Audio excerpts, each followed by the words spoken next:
हरिं हृदयसद्मस्थं गुरुं देवं दयानिधिं वन्दे प्रणयनम्रेण चेतसा सर्वकामदम्। नास्था धर्मेण वसुनिचये नैव कामोपभोगे यद्भाव्यं तद्भवतु भगवन् पूर्वकर्मानुरूपम्। एतत् प्रार्थ्यं मम बहुमतं जन्म जन्मान्तरेऽपि त्वत्पादाम्भोरुहयुगगता निश्चला भक्तिरस्तु।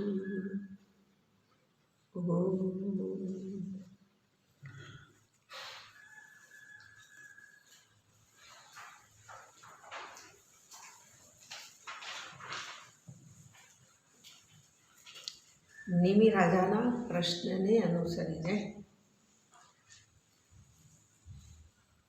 પરમાત્માની પ્રાપ્તિના ઉપાયને નવયોગેશ્વરોમાંના કવિ નામના યોગેશ્વર જવાબ આપે છે. પ્રાપ્તિ કેમ થાય એને બતાવે છે અને એ પ્રાપ્તિના સંદર્ભમાં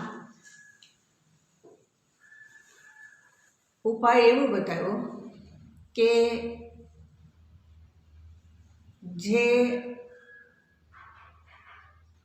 પરમાત્મા છે એના ચરણોની નિત્ય નિરંતર ઉપાસના કરતા રહેવાથી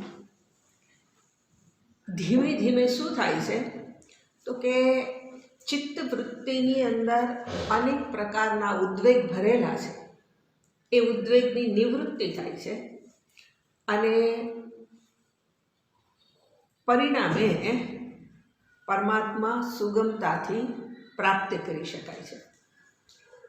અને જે સરળતાથી પરમાત્માને પ્રાપ્ત કરવાનો ઉપાય છે એને અહીંયા ભાગવત ધર્મથી બતાવેલ છે કે આ ભાગવત ધર્મ છે.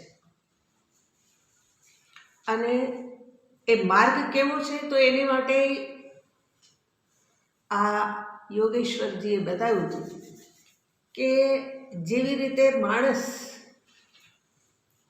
આંધળો હોય ને એને રસ્તા ઉપર મૂકી દો તો પોતાનું જે ધ્યેય છે ત્યાં સુધી એ પહોંચી જ જાય. એને આડાવડું કાંઈ ભટકી જવાની, પડી જવાની એવી કોઈ ભીતિ નથી રહેતી. તો આ ભગવાનની ભક્તિનો જે માર્ગ છે એ પણ એટલો જ સરળ અને એટલો જ સુગમ છે. એટલે આજે ભાગવત ધર્મની વાત કરી અને એ જે ભગવાન છે એના માર્ગે જવા માટે કઈ રીતે પ્રવૃત્તિ કરવી તો એને ગઈકાલે આપણે જોતા હતા. કાયેન વાચા મનસા ઇન્દ્રિયૈહિ વા, ઇન્દ્રિયો વડે કોઈ પણ આ બધા જે આપણી પાસેના સાધનો છે એ સાધનો વડે બુદ્ધિ અથવા તો જે કંઈ પૂર્વના સંસ્કાર આ જન્મના છે કે આગલા જન્મના છે એ કંઈ સંસ્કાર વસાત જે પ્રવૃત્તિ થાય એ બધી જ પ્રવૃત્તિ યદ્યત કર્મ કરોમિ તત્તદ અખિલમ શંભો તવારાધનમ. હે ભગવાન શિવજી, હું જે કાંઈ કરું છું એ શું છે? આપની આરાધના છે. અને આ રીતે જે કાંઈ હું કરું છું અહીંયા નારાયણ શબ્દ પ્રયોગ કર્યો છે. શંભો તવારાધનમ એવું ભગવાન શંકરાચાર્યજીએ કહ્યું છે. અને અહીંયા એવું કીધું છે કે હું જે કાંઈ કરું છું એ બધું જ નારાયણને સમર્પિત કરું છું. નારાયણને સમર્પિત કરું છું એટલે સમર્પણ કરવાનું શેનું છે તો કે ફળનું. ક્રિયાઓ જે કાંઈ કરું છું ગઈકાલે જોતા હતા, ક્રિયાઓ કરું છું એ થાય છે કારણ કે સાધનોય મને એણે આપ્યા અને એ સાધનથી પ્રવૃત્તિ કરવાની સમજણ પણ એ નિયંતાએ જ મને આપેલી છે. અને એટલે જ્યાં હું એમ કહું છું કે હું કરું છું તો વાસ્તવમાં તો આ જે સંઘાત છે એના વડે પરમાત્મા જ કર્મ કરાવે છે. અને જે કોઈ કર્મ થાય તો એ કર્મને પોતાનું કોઈ ફળ તો ઉદ્ભવે જ છે, અને એ ફળ પોતાના ભાગમાં એના ભોગતા થવાને બદલે એ ફળ સ્વયં પરમાત્માને જ સમર્પણ કરી દઈએ. પછી એ જે ગઈકાલે જોતા હતા એમ એ ખાટું હોય, મીઠું હોય, મોળું હોય, કડવું હોય, તીખું હોય, આ કોઈ પણ પ્રકારનું ફળ હોય, પણ એને સમર્પિત કરી દીધું. પછી શું? તો કે પછી હું નિશ્ચિત, મને જે મળે તો પ્રસાદ છે, અને પ્રસાદની અંદર ક્યારેય એવું ના હોય કે મને આવો જ જોઈએ છે. પ્રસાદ તો પ્રસાદ જ કહેવાય. અને એટલે અહીંયા એને જ સમર્પિત કરી દીધું હોય, પછી એ સમર્પણની અંદર પછી કોઈ પ્રશ્ન રહેતો નથી. બરાબર. હવે આવું કીધા પછી આજે ઈશ્વરને જે સમર્પણ નથી કરી શકતા, તો એના સંદર્ભમાં ઈશ્વરની જે આરાધના નથી કરી શકતા, તો એને માટે પછીના શ્લોકમાં બતાવ્યું હતું કે એને સતત શું રહેશે? તો કે ભય બનેલો જ રહેશે, કારણ કે ઈશ્વરની આરાધના નથી કરતા. અને એટલે આ જે ભય છે એ ભયની નિવૃત્તિ નથી થતી. ભય શેનું લાગે છે? તો કે જેને એ પરમાત્માની સિદ્ધિ થયેલી હોય, તો એને માટે પરમાત્માનું શરણ લઈ લીધું હોય તો પણ ભયનું કારણ નથી. પણ આ જે ભય છે એને માટે ગઈકાલે જોયું હતું એમ કે અજ્ઞાનમાંથી ઊભો થયેલો ભય છે. ભય સાચો નથી, કારણ કે એક શ્રુતિ એવું કહે છે, દ્વિતીયાદ ભય ભયમ ભવતી. જ્યાં બીજું હોય ત્યાં ભય હોય. અને બીજું આપણે કોને સમજી બેઠા છીએ? તો કે જે સ્થૂળ શરીર છે એને જ આપણે હું માની લીધો છે, અને એ હું માની અને અભિનિવેશત, અહીંયા શબ્દ પ્રયોગ કર્યો છે, ભયમ દ્વિતીય અભિનિવેશત. ભયનું કારણ શું છે? બીજાની અંદર અભિનિવેશ કરી દેવો. અભિનિવેશ કરી દેવો એટલે ગઈકાલે જોતા હતા એમ કે એના મય થવું, એમાં ડૂબી જવું, પોતાનું અસ્તિત્વ જ નથી એવું સમજી બેસવું. ક્યાં પોતાનું? તો કે જેને આપણે શુદ્ધ હું કહીએ છીએ એને આપણે જાણતા જ નથી, એ છે એવું આપણે સમજતા નથી.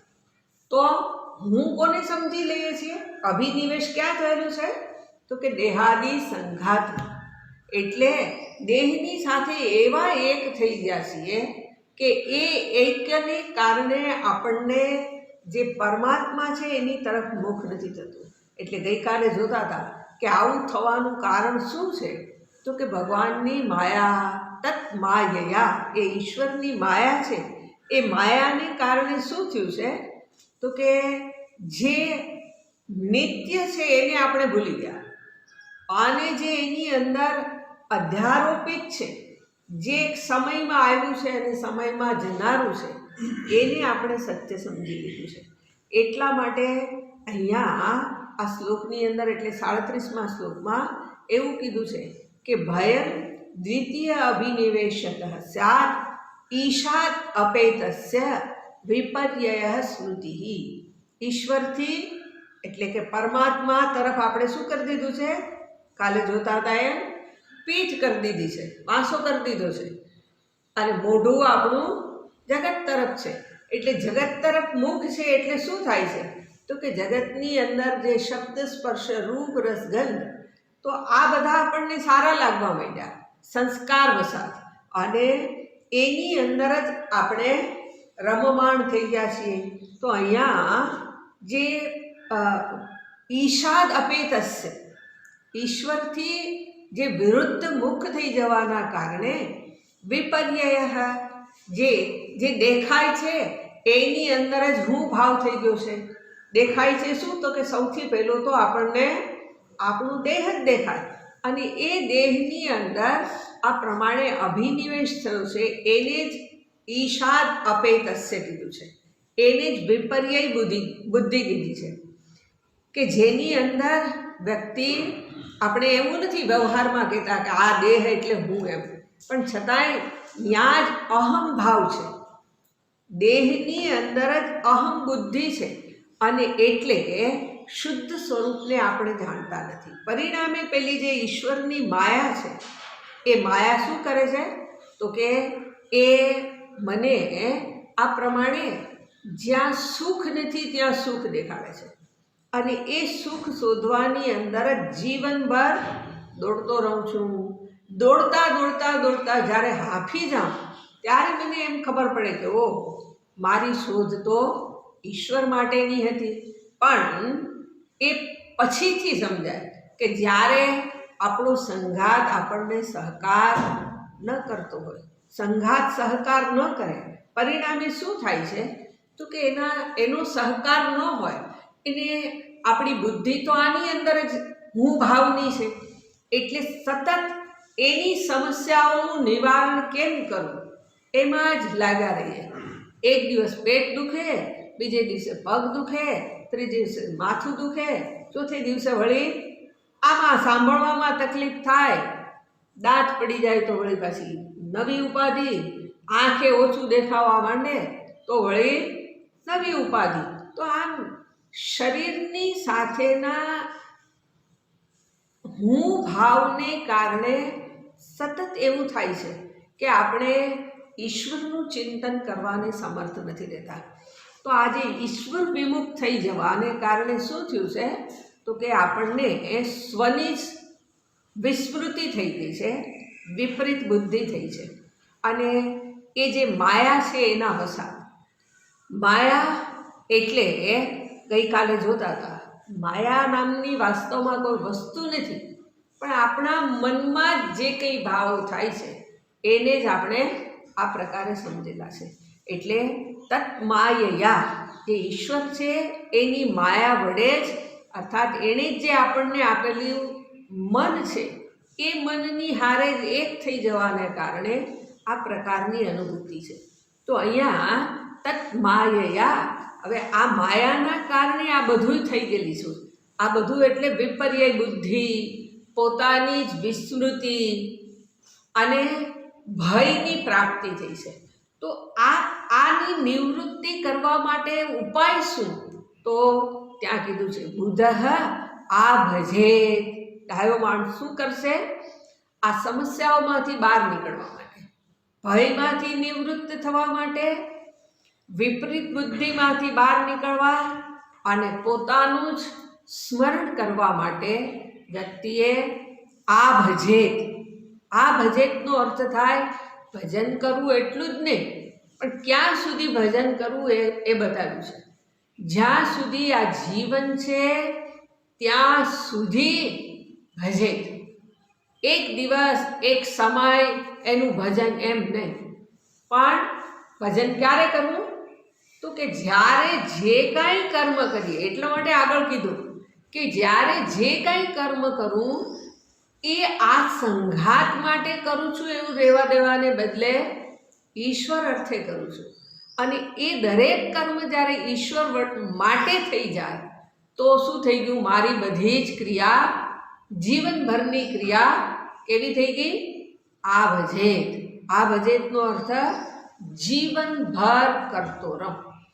હવે જીવનભર કરતા રહેવાની સાથે સાથે જીવનભર ઘણા લોકો કરતાય રહે છે. આવું આપણે જોઈએ છીએ. ભગવાનની પૂજા કર્યા કરે, પાઠ કર્યા કરે, જપ કર્યા કરે, પણ નવરા પડે એટલે જગત દેખાય. જગતની અંદરથી શું દેખાય? તો કે જગતમાં સારું ના દેખાય. જ્યાં જોવે ત્યાં શું થાય? તો કે ક્યાંક ને ક્યાંક ખોટ અને ખામી જ નજર આવે. પોતે પૂર્ણ હોય અને બીજું આખું જગત કેવું છે? તો કે એને એવું જ લાગે કે ભગવાને આની અંદર આટલી ખામી રાખી દીધી, જો એમાં આ પૂર્તિ કરી દીધી હોત ને તો કાંઈ વાંધો નહોતો. ખોટ કોણે રાખી દીધી? એને બનાવનારાએ. એનો અર્થ એવો થઈ ગયો કે બનાવનારા કરતાંય હું તો ચડિયાતો છું. એટલે આ ભક્તિ નથી. ભક્તિનો તો અર્થ જ એવું કર્યો કે ભક્તિ એટલે જેમાં ઈશ્વર સિવાય બીજું કોઈ દેખાય નહીં, બીજું દર્શન ન થાય. જ્યાં જોઉં ત્યાં ભગવાને એટલા માટે આખો વિભૂતિ યોગ બતાવ્યો ગીતાજીની અંદર.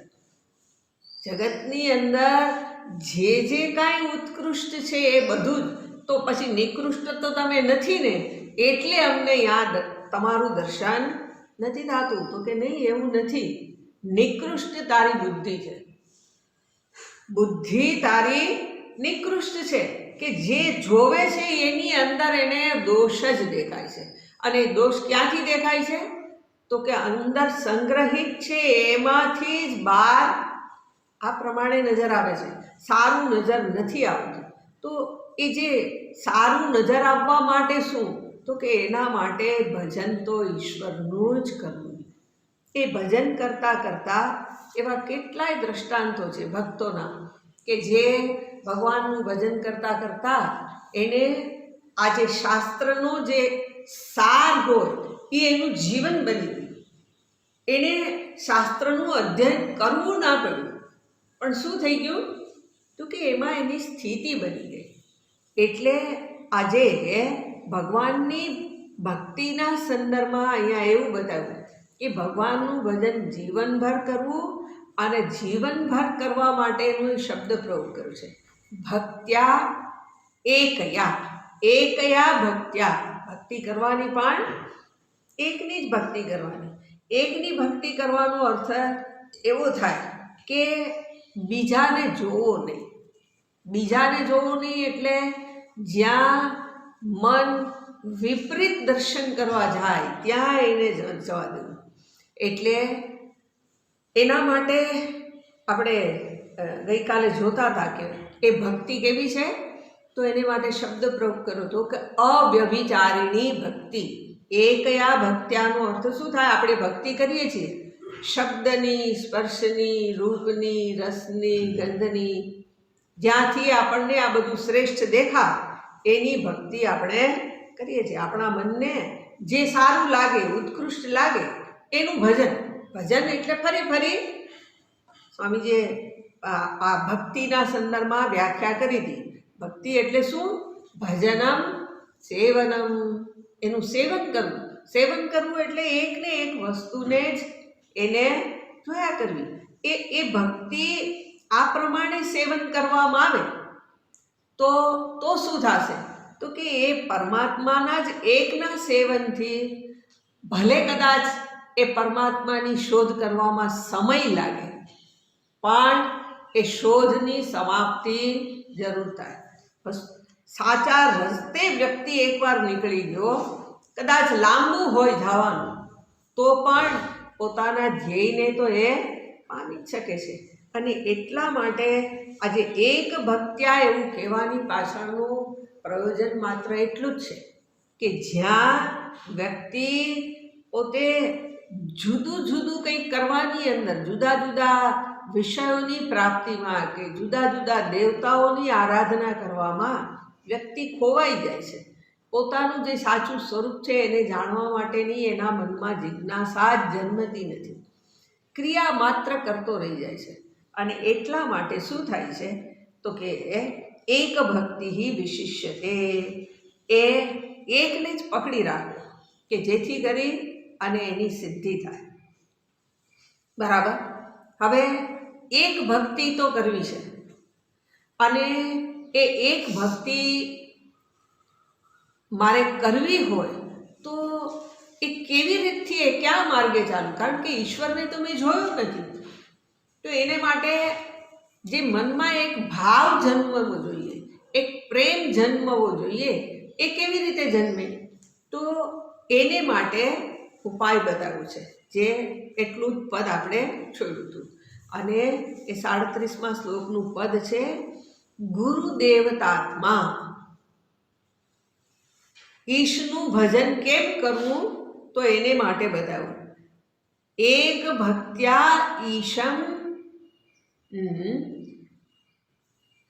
એકયા ભક્ત્યા ઈશમ ગુરુદેવતાત્મા. જે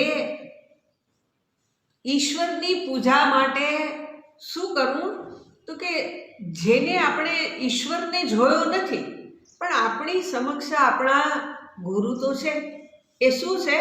તો કે એની મૂર્તિ, એનો આકાર છે. અને એટલા માટે એ પરમાત્મા ન દેખાય ત્યાં સુધી શું કરવું? તો કે ત્યાં સુધી એ જે ગુરુ છે એને જ દેવતા સમજવા. શબ્દ પ્રયોગ કરશે, ગુરુ દેવતા, અને ત્રીજો શબ્દ એની સાથે જોડ્યો છે આત્મા. એટલે જે ગુરુ જ દેવતા છે અને ગુરુ જ આત્મા છે, એનો અર્થ એવો થશે કે એ મને પ્રિય છે. દેવતા છે એનો અર્થ છે જે મહત છે, ઉત્કૃષ્ટ છે, અને જેને માટે પ્રેમ છે એ શું છે? તો કે એને માટેની ભક્તિ થઈ શકશે. પ્રેમ છે ત્યાં ભક્તિ પ્રગટ થશે. એટલે એવું પણ કહી શકાય કે અહીંયા ગુરુની અંદર જ શું કરવાનું કહે છે? તો કે જ્યાં સુધી સર્વત્ર એ પરમાત્માનું દર્શન ન થાય, સર્વત્ર આત્મદર્શન ન થાય, ત્યાં સુધીનો ઉપાય છે કે પેલું જે મહાવાક્ય સમજાય ક્યારે? તો કે મહાવાક્ય સમજાશે. મહાવાક્ય છે તે તું છે. તો એ તે તું છે એ વાક્યની અંદર તત અને ત્વમ પદ, તો બે શબ્દ પ્રયોગ અહીંયા કર્યા છે. તત એટલે દેવતા અને ત્વમ પદનો અર્થ થાય છે આત્મા. તે તું છે એની સિદ્ધિની અંદર તત અને ત્વમનું જ્યાં શું થાય? તો કે એનું ઐક્ય થાય, એ વસ્તુ બરાબર સમજાઈ જાય કે પરમાત્મા જ હું છું, એ પ્રકારની અહમ બ્રહ્માસ્મિ એવી અનુભૂતિ થાય. ત્યાં સુધી શું કરવું? તો કે ત્યાં સુધી ગુરુની અંદર જ આ મહત્વ બુદ્ધિ રાખવી, એની અંદર જ પ્રિયત્વ બુદ્ધિ પણ રાખવી. વાસ્તવમાં તો હમણાં જોઈએ છીએ કે સૌને પોતાનો હું આત્મા જ પ્રિય છે, અને એ આત્માની પ્રિયતાને માટે પ્રવૃત્તિ છે આપણી, પણ એની અંદર જે આત્મા એ જ પરમાત્મા અર્થાત દેવતા રૂપે રહેલા છે. તો આ પ્રકારે આજે મારી પરિચ્છિન્નતાની અંદરથી જ્યાં સુધી હું મુક્ત ન થાઉં ત્યાં સુધી શું કરવાનું કહે છે? તો કે આ ગુરુની અંદર જ બે ભાગ, આત્મા અને પરમાત્મા, અથવા તો દેવતા અને બીજો શબ્દ પ્રયોગ કર્યો છે ગુરુ દેવતાત્મા. એ શું છે? તો કે આ પોતાના આરાધ્ય રૂપે ગુરુને જ સ્વીકાર, કારણ કે એ તો સમક્ષ છે, અને એ પ્રમાણે હું જો મારા ચિત્તને એમાં જોડીશ તો શું થશે? તો કે આજે ભક્તિના માર્ગમાં મારી યાત્રા આગળ થશે. તો આ રીતે અહીંયા કીધા પછી હવે વ્યક્તિએ ગુરુ દેવતાની અંદર આત્મભાવ કરી અને એનું ભજન કરવું, એવું કીધું. આગળની વાતને આગળના શ્લોકમાં બતાવતા શું કહે છે?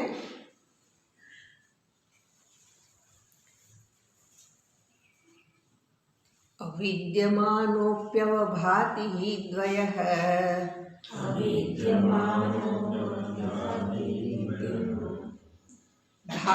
ધ્યાતુર્ધિયા સ્વપ્નમનોરથૌ યથા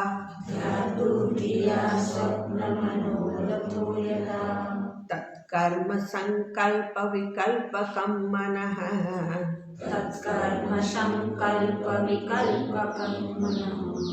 બુધ નિરુદ્ધ્યાત્મય ભયં તતઃ સ્યાत् બુધ નિરુંધ્યાદ ભયં તતઃ સ્યાत्.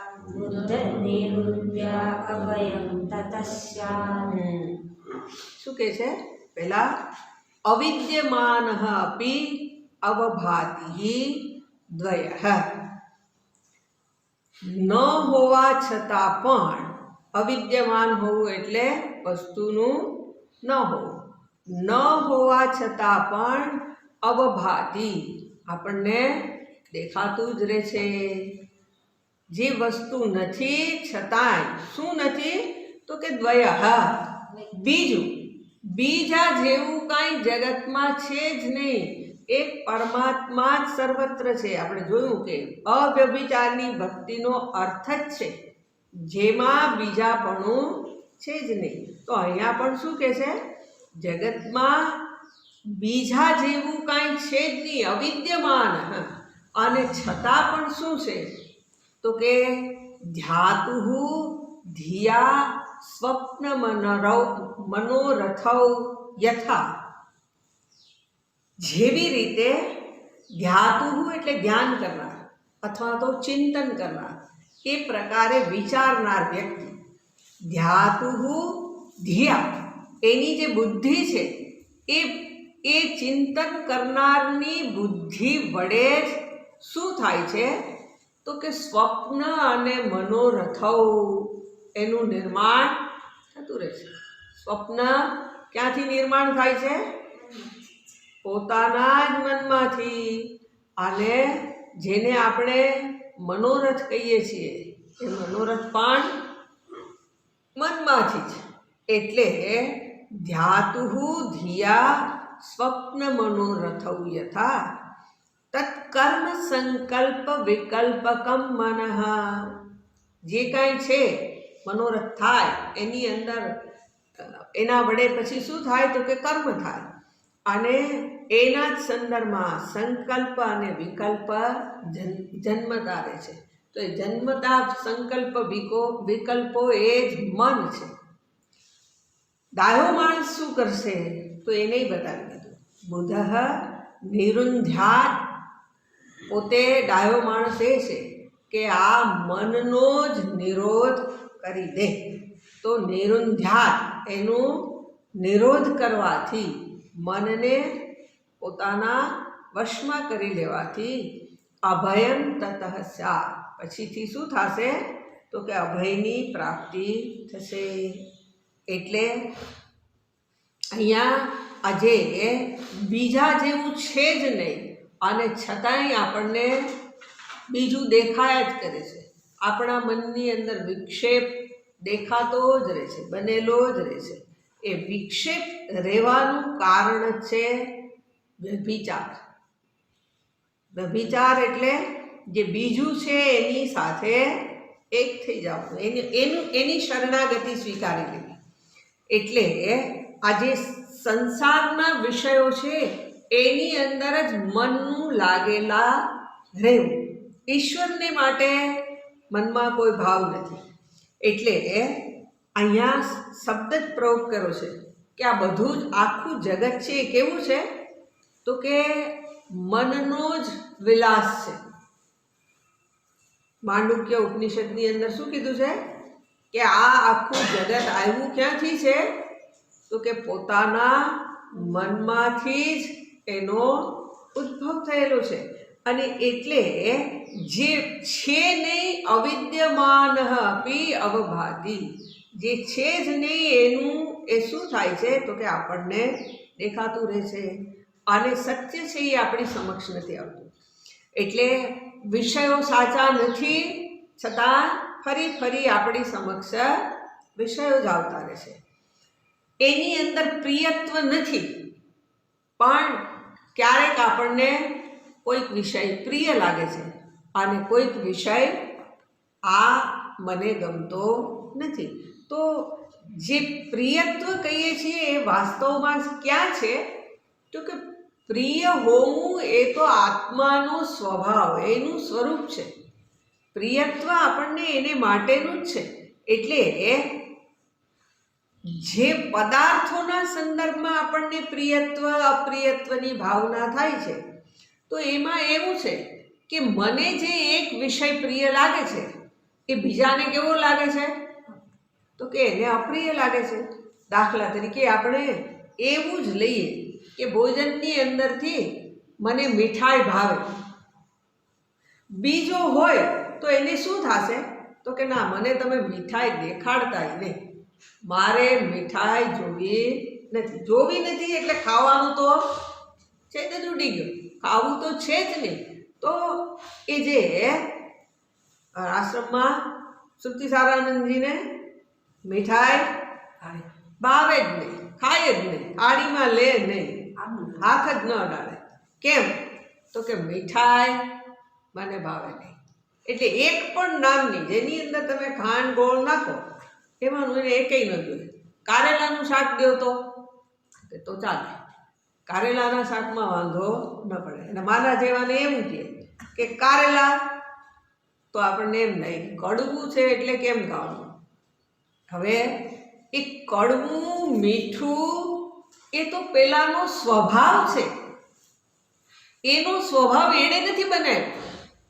વિષયનો સ્વભાવ એની અંદરનો એનું ગુણ છે, એટલે ગુણ તો એની સાથે જન્મતાની સાથે જ મુકાયેલો છે. તો એની અંદર એનો દોષ જ નથી. વસ્તુની અંદર પ્રિયત્વ છે જ નહીં. તો પ્રિયત્વ ક્યાં છે? તો કે આપણી જીભમાં, આપણા મનમાં, આપણા સંસ્કારમાં છે. જેને આપણે પ્રિય કહીએ છીએ એ પ્રિયત્વ ક્યાંથી આવે છે? તો કે કાં સુષુપ્ત પડ્યું છે, કાંઈ એને કોઈ વસ્તુની ખબર નથી, એને દ્યો અને મોઢામાં મૂકીને એમ કે આ નથી જોતું, એવું કેમ પરબારું થઈ ગયું? તો કે એ પ્રિયત્વ છે એ એના સંસ્કારની અંદર ચોક્કસ વસ્તુ માટે એ વિરોધ જ પડેલો છે. સંસ્કાર વસાત કેટલીક વખત જીભને જે આદત પડી ગઈ છે, નાનપણથી જે ખાતા હોઈએ તો આપણને ખાટું મીઠું કરીને ખાવું ગમે, એમાં સ્વાદ લાગે. અને કેટલાક લોકોને કેવું થાય તો કે નહીં, એના મૂળ વસ્તુનો જે સ્વાદ છે એ જ લેવું, એમાં કાંઈ ભેળવવું નહીં. કેટલાક લોકો મીઠું જ ન ખાય. બોલો, આપણને એમ થાય કે મીઠા વિનાનું ખવાય? તો કે હા, એવા લોકો છે મીઠું ના ખાય. આપણને સ્વાદ શેમાં આવે?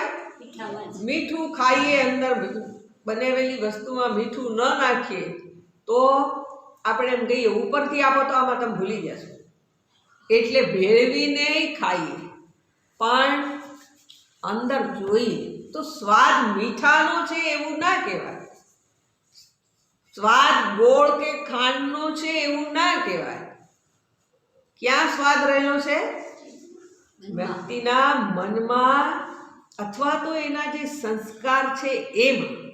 અને એ સંસ્કારને આધારે જ વ્યક્તિ પોતાની પ્રવૃત્તિ કરે છે. એટલે વિષયાશક્તિ ન છૂટવાનું કારણ શું છે? તો કે આપણે આપણા મનને જ ટ્રેન કરેલું નથી. મન વશમાં કરેલું હોય તો વિષયની અંદર આસક્તિ ન થાય. જ્યારે જે આપો એ શું છે? એ તો અન્ન એ આપણી ઔષધિ છે. અન્નને આપણે શું બનાવી દીધું છે? ભોગ બનાવી દીધું છે. અને એટલે એની અંદર કોમ્બિનેશન કર્યા જ કરીએ કે એકમાં બીજું નાખીએ અને પછી તો કે હવે સારું લાગે છે, એમાં પાછી એ કોમ્બિનેશન પાછું બધાયનું જુદું જુદું. આપણને એવું છે, જો આપણે તેલ ઘી વિનાનું હોય તો એમ લાગે કે આવું બાફલાને જ ખાવશે.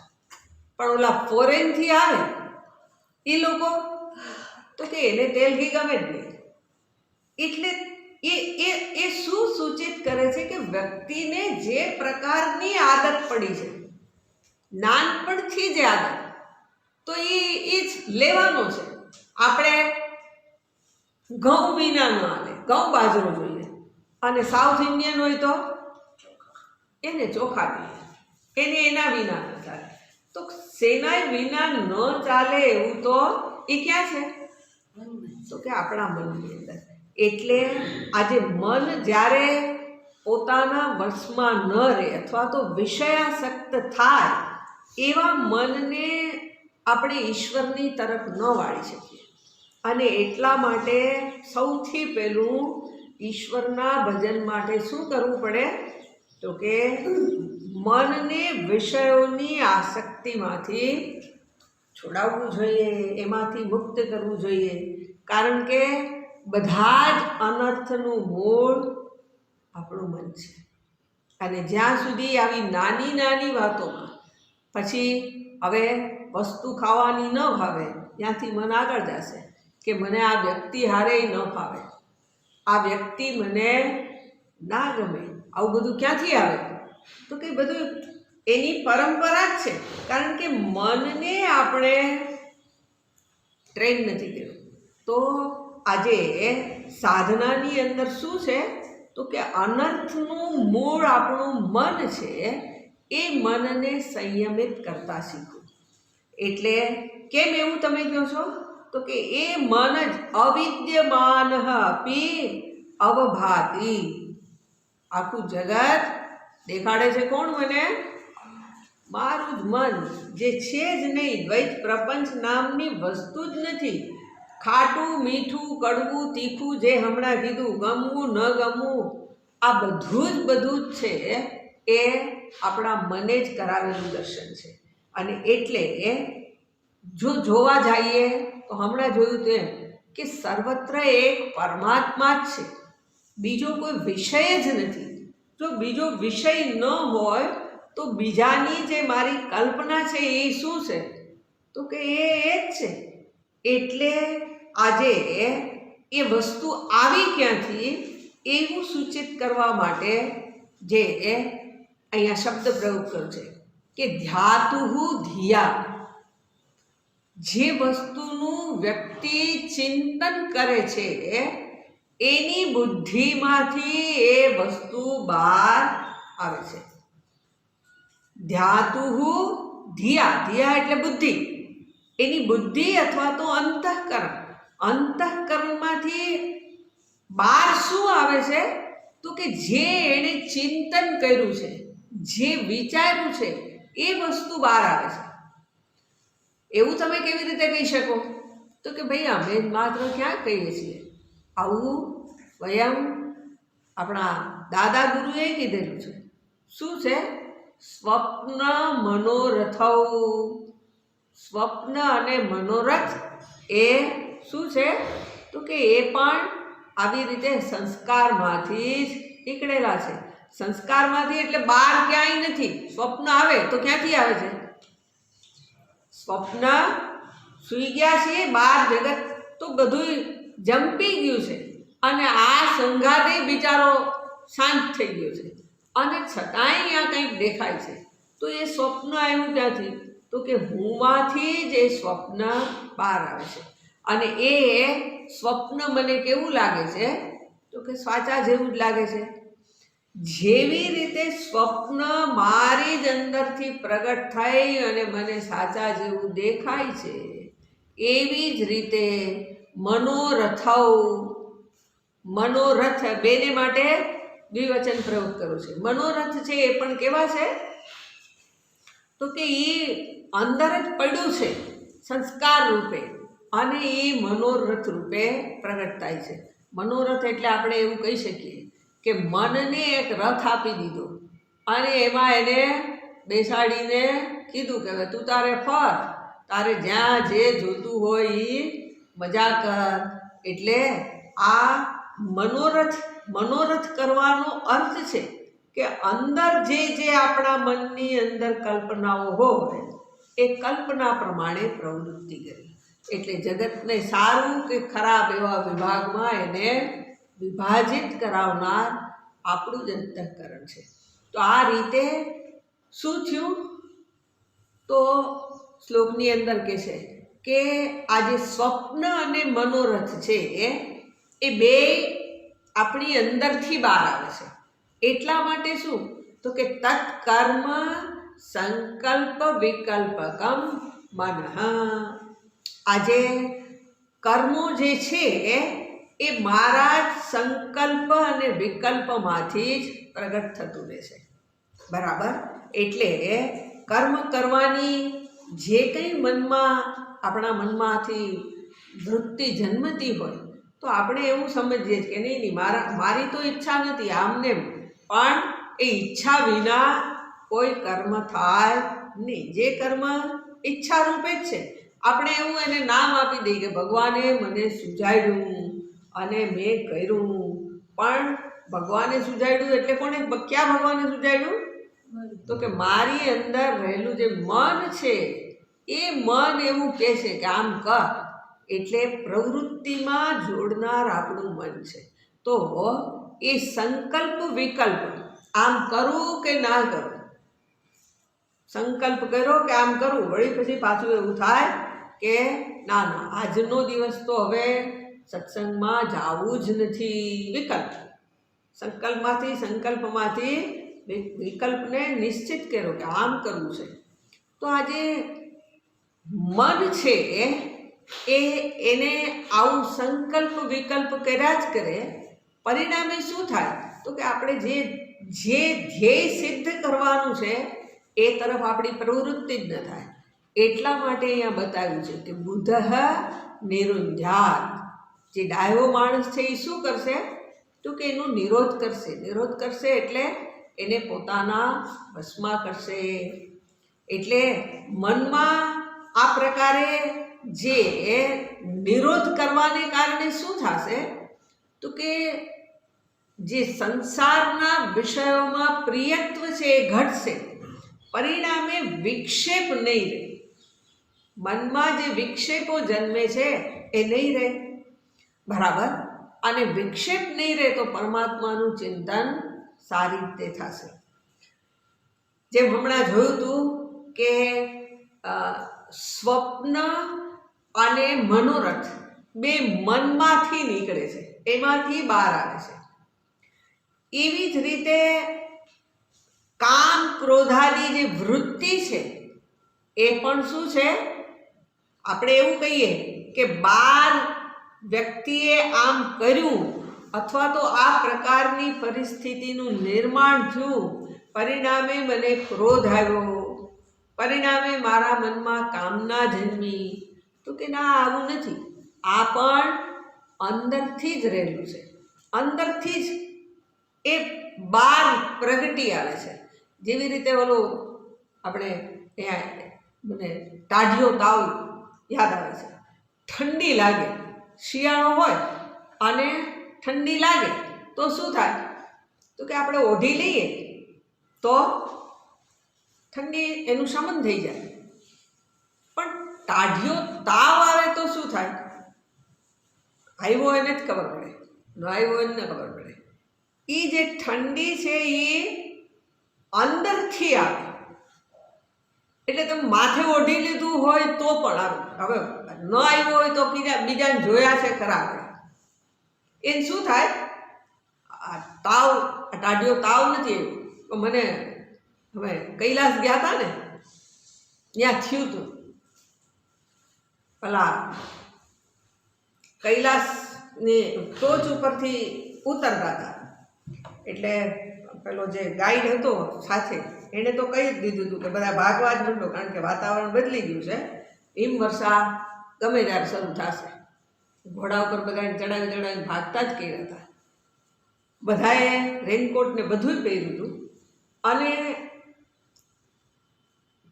ઘોડા ઉપર બધાની યાત્રા ચાલુ થઈ ગઈ હતી. પણ ઓલી હિમવર્ષા થવાના કારણે બધાએ થોડાક તો એનાથી ભીંજાય છે.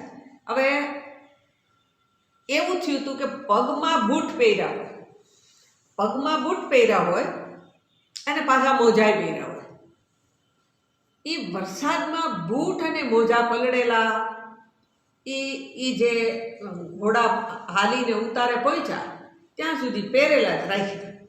એ પહેરેલા રાખ્યા પછી જે ઠંડી ચડી હતી તો ઘોડાથી નીચે ઉતરાઈ ગયું. બે જણાએ ટેકો દીધો ને ઘોડાથી નીચે તો ઉતરાઈ ગયું, પણ આખા ધ્રુજાય, રીતસર આમ જ થાય, આમ જ. હવે આટલી બધી ઠંડી લાગવી, કોઈ રીતથી બેલેન્સ થાય નહીં. પછી ઓલું ઓઢીને બધું સૂતા પછી ટેન્ટની અંદર ઠંડી જ લાગે. પણ ઓલો જે ગાઈડ હતો ને એને ખબર હતી ઉપાય, એ ગરમ બનાવીને પીવડાવવા માટે લઈ આવ્યો કે આ પી જાઓ. એ 2 પ્યાલા પીધા પછી ઠંડી નિયંત્રણમાં થઈ. એવી ઠંડી આવતી હતી ક્યાંથી તો કે બહાર નથી એવું ન કહેવાય, બહાર હતી જ, પણ અંદરથી જે આવતી હતી એ ઠંડી આખી ધ્રુજાવી. એમ અહીંયા છે કે કામ ક્રોધ ઇત્યાદિ પણ કેવા છે?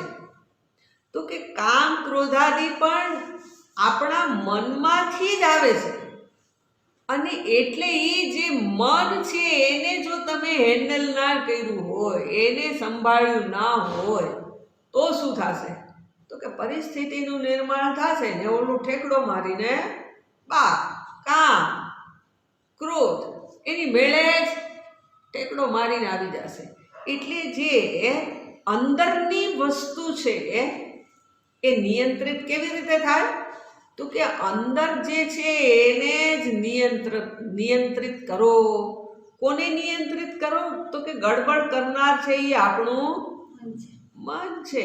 અને એટલે જ્યાં એ નિયંત્રણમાં થઈ ગયું તો શું થશે? તો પછી તરત જ શબ્દ પ્રયોગ કર્યો છે, અભયમ તતઃ સ્યાત. તતઃ પછીથી અભયમ સ્યાત, અભયની સિદ્ધિ થાય છે. ક્યારે અભયની સિદ્ધિ થશે?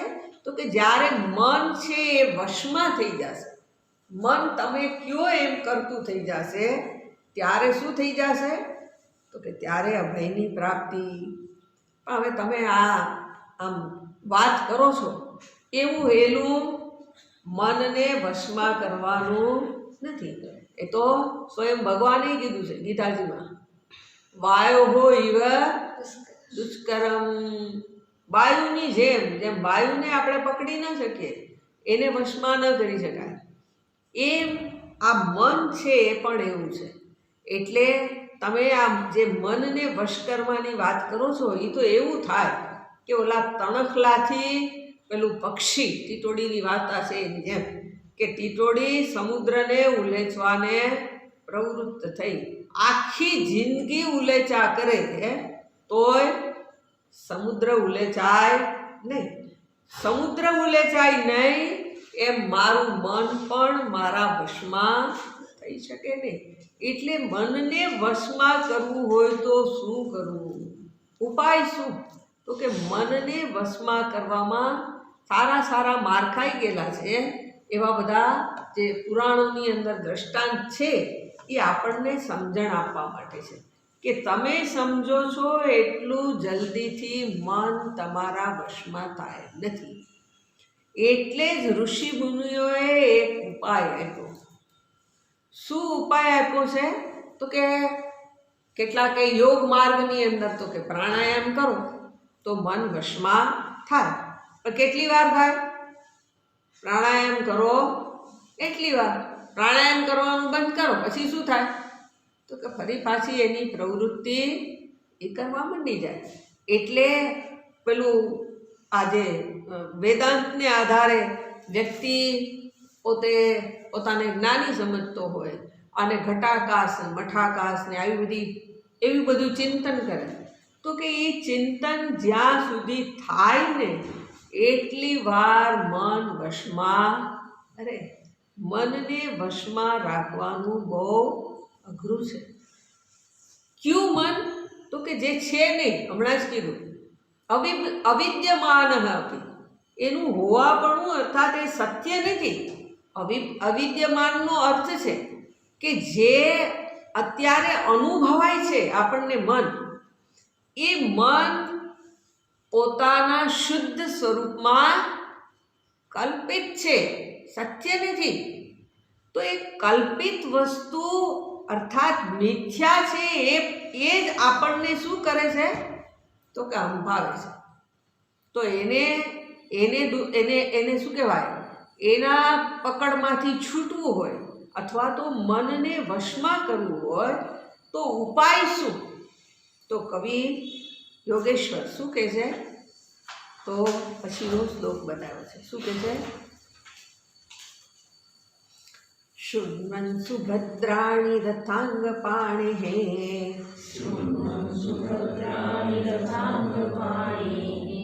જન્માનિ કર્માણि ચ યાનિ લોકે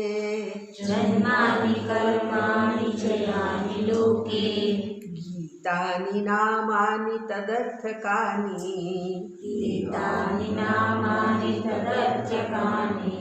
ગાયન વિલજ્જ વિચરેદ સંગઃ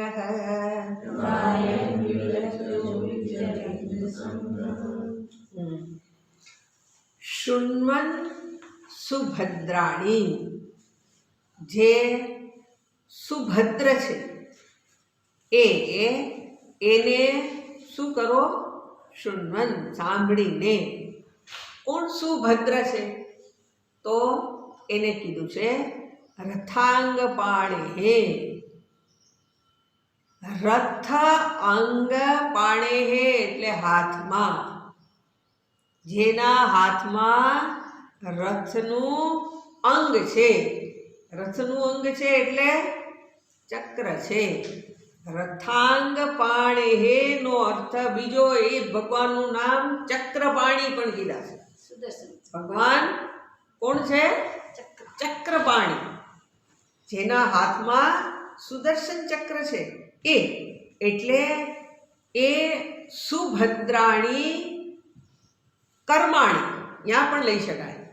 રથાંગ પાણે શૃણ્વન, રથાંગ પાણી જે ભગવાન શ્રી કૃષ્ણ છે અથવા તો ભગવાન વિષ્ણુ છે એને સાંભળીને. સુભદ્રાણી કર્માણી, એનું શું સાંભળવું? તો કે એના જે સુભદ્ર કર્મો છે, એટલે ભગવાને કીધું ને મારા કર્મ અને જન્મ દિવ્ય છે. તો અહીંયા શું કે છે? જન્માની કર્માણી સુભદ્રાણી, જેના કર્મો અને જન્મો સુભદ્ર છે. ક્યાં? તો કે યાની લોકે, જે લોકની અંદર, અર્થાત લોકમાં જેના જન્મો અને કર્મો કલ્યાણકારી છે એને સાંભળીને. શૃણ્વન, સાંભળીને. બીજું કે છે ગીતાની નામાની તદર્થકાની. ગીતાની નામાની, નામાની ગીતાની, એના નામોનું ગાન કરીને. તદર્થકાની, જે નામ છે એ કેવા છે? તો કે એના અર્થવાળા છે. એટલે તદ અર્થકાની ગાયન, જે નામને અર્થ છે એ પ્રમાણે. હવે નામના અર્થ છે એટલે અર્થ કેવા છે? તો કે ભગવાનના જે કર્મો છે એને અનુસરીને ભગવાનના નામ છે, અને ભગવાનના જન્મ જેને ત્યાં થયેલો છે એને અનુસરીને ભગવાનના નામ છે. બતાવો. તો તદર્થકાની ગાયન, ગાયને. પણ હવે ગાવા માટે કે છે વિલજ્જ, લાજ વિનાનો થઈ જા. વિલજ્જ, એના લજ્જાનો ત્યાગ કરી દે. એટલે આપણે શું થાય? ભગવાનનું ભજન કરીએ તો કે એમાંય આપણને શરમ આવે. તો અહીંયા શું કહે છે? શરમ વિનાનો થઈ જા. શેમાં શરમ વિનાનો થઈ જા? ભગવાનનું ભજન કરવામાં. બીજું કે છે વિચરે અસંગ, અસંગ બનીને વિચરણ કર. કોઈની સાથે સંગ, આસક્તિ કરમાં. એટલે આ ઉપાય છે કે મનને વશમાં કરવું હોય તો આ સાવ, હમણાં જ આગળ સૌથી પહેલી વાત કરી હતી કે ઉપાયા એ આ બધાય શું છે? ઉપાય છે. શેની માટેના ઉપાય છે? તો કે પરમાત્માની પ્રાપ્તિ માટે. હવે પરમાત્માને જોયો નથી અને છતાંય એને મેળવવો છે. તો આપણને મળે તોય આપણે તો શું સમજશું? પેલી બધી શું કહે, ઓલા તહેવાર આવે, સાતમ આઠમ આવે ને પેલી બોરચોથ આવે ને પછી એની અંદર મને અત્યારે એટલે એની અંદર એમાં વાર્તા આવે. પેલી જે વાર્તા કે ને, પહેલાં એવું હતું કે બોરચોથ હોય તો ચોક્કસ વાર્તા કરવાની, સાતમ હોય તો રહેવાની અને વાર્તા કરવાની. એમાં શીતળા માની કે પછી ઓલા બોરચોથ રહે તો એમાંય વાર્તા કે ઓલી બહુ વાછડાની એને ખાંડી નાખ્યો તો ની બધી વાર્તા કે. તો એ જે એ બતાવીને શું કહેવું છે કે જે સરળ છે એને પેલાની સિદ્ધિ થાય છે. લુચ્ચાઈ કરનાર એનું હોય એ ખોવે, એવું એ વાર્તાનું. એવું અહીંયા છે કે આપણું મન કેવું છે, તો કે એને તો બધું જગત આખું જોઈએ જ છે, અને કેમ પોતાને મળી જાય, બીજાનું પોતાને કેમ મળી જાય, એવું જ આપણા મનની લાગણી છે. પણ એ મનને એનામાંથી છોડાવવાનો ઉપાય શું છે, તો કે એનો ઉપાય જેને તમે ઈશ્વર નથી સમજતા એને સમજીને એનું જ ભજન કરો. તમે આને ઈશ્વર નથી સમજતા, જીવતા જાગતામાં જો એટલા માટે આગળ એવું બતાવ્યું આધાર કે ગુરુ દેવતા. બીજે ક્યાંય તો હજી આપણું મન બધે ઈશ્વર દર્શન નહીં કરે, પણ બધે ઈશ્વર દર્શન ના કરે તો શરૂઆત અહીંથી કર. ક્યાંથી કર, તો કે સામે એક પથ્થર મૂક્યો હોય એની પૂજાથી શરૂઆત કર. એનાથી શું થશે, તો કે એને જ ગાવું, એને જ સાંભળવું, એની જ અર્ચના ઇત્યાદિ કરતા રહેવું, તો મન ડિસિપ્લિન થઈ જશે. અને એટલા માટે અહીંયા રથાંગ પાણી કીધું છે. પરમાત્મા કેવા છે? ચક્રપાણી, હાથમાં જેના ચક્ર છે. હવે એ ચક્ર કેવું રાખ્યું છે ભગવાને હાથમાં, તો કે કાલ ચક્ર. ભગવાન છોડે એને મન થાય ત્યાં શું કરે, આમ કરી દે. હવે એમ એને કરવું પડે એમ નથી, એ તો આંગળી આમ કરે અને એની પ્રેરણાથી પેલું ચક્ર છે એ શું છે, એની પ્રવૃત્તિમાં લાગી જાય છે. તો એક કાલ ચક્ર છે. કાલ ચક્ર શું કરે, તો કે દિવસ અને રાત આના વિભાગ કરે છે, ઋતુઓના વિભાગ કરે છે, અયનના વિભાગ કરે છે. તો કાલ છે એ શું છે, તો કે એ એક કોઈક રીતથી ફરતો જ રહે છે, ચક્ર છે. કાલ ચક્ર એટલા માટે જ એને નામ આપેલું છે, બરાબર. અને એટલે આજે કાલ ચક્રને અહીંયા નામ આપ્યું કે એ શું છે, તો કે રથનું જ અંગ છે. રથાંગ, રથનું અંગ એક પૈડું છે. એ આખો રથ નથી, પણ રથનો એક ભાગ જ છે. અને એ જે કાલ ચક્ર છે એને જે ફેરવનાર છે એને ચક્ર પાણી કીધા છે, એને અહીંયા રથાંગ પાણી કીધા છે, બરાબર. એટલે હવે એનો અર્થ એવો થઈ ગયો કે ચક્ર તો ફરતું રહે છે, પણ એને નિયંત્રણમાં રાખનાર કોઈ છે. એ નિયંત્રણમાં રાખનાર, અથવા તો એમને લ્યો કે કોઈ પણ ચક્ર ફરે છે, જીવન તો જોઈએ, ચેતન વિના તો ચાલે જ નહીં, પણ એનો કોઈક આધાર છે કે જેમાં એ ફરે છે. એટલે આ જેના આધારે એનું ફરવાનું છે, અથવા તો જે આધાર છે એને આપણે એવું કહીશું કે એ એનું અધિષ્ઠાન છે, ચક્રનું અધિષ્ઠાન છે, જેને કારણે પેલું ચક્ર ફરે છે, બરાબર. અને એના એ રથાંગ પાણીના જન્મ કર્મ છે. જન્મ અને કર્મો એ કેવા છે, તો કે એ સુભદ્રાણી, એ કલ્યાણકારી છે. અને એટલા માટે એનું તું શું કર, તો કે એનું ભજન કર, બરાબર. હવે રથાંગ પાણી કીધું ભગવાનને, તો કઈ ભગવાન શ્રી કૃષ્ણ કહીએ તો એના હાથમાં કાંઈ ચક્ર નહોતું. શ્રી કૃષ્ણના હાથમાં તો વાંસળી છે. ચક્ર કોના હાથમાં છે? ભગવાન વિષ્ણુના હાથમાં છે. એટલે એનો અર્થ એવો થઈ ગયો કે શ્રી કૃષ્ણ એણે જન્મ લીધો છે. વિષ્ણુ કોણ છે, તો કે અજન્મા છે, એનો જન્મ નથી, અધિષ્ઠાન છે એવું કહેતાની સાથે શું થશે, તો એનો અર્થ છે કે જે આ જગતની સાથે અભિન્ન નિમિત્ત ઉપાદાન કારણ રૂપે રહે છે. ભગવાન વિષ્ણુ કેવા છે? આખા જગતની સાથે સંકળાયેલા છે. જ્યારે શ્રી કૃષ્ણ કહેતાની સાથે એનો અવતાર છે, અર્થાત એને જન્મ લીધેલો છે.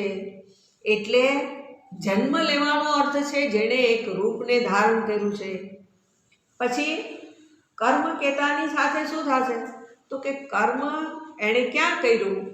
તો કે શ્રી કૃષ્ણને કયો તો એણે ગોકુળમાં ગોવાળો ગોપ બાળાઓ એની સાથે એણે કર્મ ક્રિયા કરી. ભગવાન રામ લ્યો તો એનો અવતાર છે, એનો જન્મ છે. અને એણે જન્મીને શું કર્યું? તો કે જન્મીને એણે વાનરોને પોતાની સાથે રાખ્યા.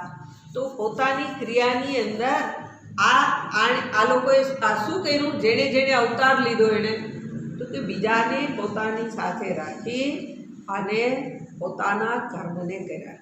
તો આજે રથાંગ પાણી કે જે આ જગતથી અભિન્ન રૂપે રહેલા છે, એ પરમાત્માએ જ ક્યાંક જગતની અંદર ક્યારેક જન્મ લીધો, બરાબર. અને એ જે એના જન્મની અને એના કર્મની જે વાતો છે એને ગાવાથી, એને સાંભળીને, શૃણ્વન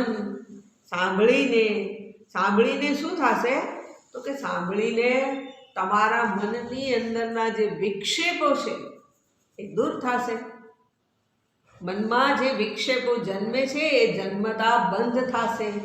એટલે શૃણ્વન એના નામોને સાંભળીને, બરાબર.